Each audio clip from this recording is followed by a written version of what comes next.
नमस्कार, आपण बघू शकता नाशिक जिल्ह्यामध्ये गेल्या 2 दिवसापासून वारंवार बिबट्यांचे हल्ले होत आहे आणि या बिबट्यांच्या हल्ल्यानंतर एक अजबच प्रकार समोर आलेला आहे।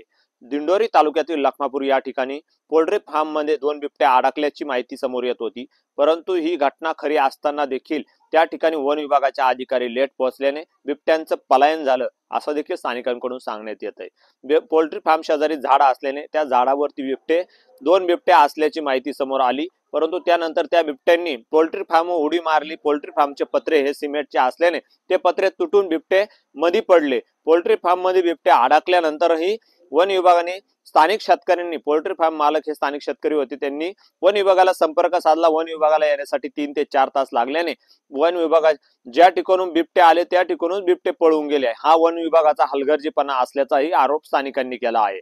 तरी स्थानिकांनी असा देखील आरोप केला आहे की बिबट्यांचा बंदोबस्त करावा, नाही तर आम्हाला संधी द्यावी असे देखील स्थानिकांनी मागणी केली आहे। परंतु बिबट्याचे हल्ले वारंवार होत असताना वन विभागाकडून असा हलगर्जीपणा हे चांगलं नाही।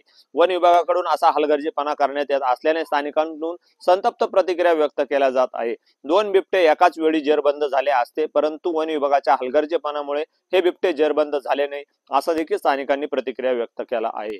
अमोल जाधव, नवराष्ट्र, दिंडोरी, नाशिक। काल भारत मोगल यांच्या पोल्ट्रीमध्ये बिबट्या आलाय, तर हा बिबट्या पत्रापूरमध्ये आल्यानंतर किती वाजता आला सरासरी बिबट्या तुमच्या पोल्ट्रीमध्ये? 2:15 वाजता। तुम्ही वन विभाग अधिकाऱ्यांना किती वाजता कळवलं? 2:45 वाजता। आणि ते आले केव्हा? 5 वाजेच्या दरम्यान आले असते। 5 वाजता आले होते का? तर या ठिकाणी वन विभागाला येणं 2 वाजता बिबट्या आल्यानंतर कळवल्यानंतर ते डायरेक्ट 5 वाजता आले। त्याच्यानंतर बिबट्या ज्या मार्गाने पत्रापूरमध्ये आला तिथूनच परत बिबट्या बाहेर गेलाय। तर वन विभागाने याची काळजी घेतली बाहेर होती, त्यांच्या हलगर्जीपणामुळे आज बिबट्या निघून गेलाय। वन विभागाला जर हेच करायला जमत नसेल तर ते ना सामान्य जनतेला सांगावा का तुमच्यापर्यंत तुम्ही त्या बिबट्याचा काय निर्णय घ्या, तुम्ही घेऊन टाका। जनता समर्थ आहे निर्णय घेण्यासाठी। हा, आणि तुमचं नुकसान काय काय झालं याच्यामध्ये? आता पत्रे फुटले, पाईपलाईन फुटले आणि भांडे पण फुटले, म्हणजे भरपूर प्रकारे नुकसान केलं आहे।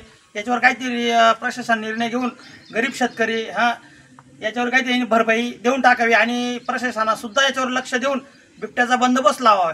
याच्या सुद्धा तुमच्याकडे बिबट्या आला होता कधी? आलाच नाही। कुठं आले तुम्ही बिबट्याच्या आधी? घरात आलाच नाही। तुमच्या घरात बिबट्या आला होता का? म्हणजे बिबट्याचं वारंवार इडे नाही, याचा बंदोबस्त करणं गरजेचं आहे, जेणेकरून अशी काही हानी होऊ नये, काही नुकसान होऊ नये याची काळजी घ्यावं प्रशासनाने, नाही त्याचा परिणाम फार वाईट होतील।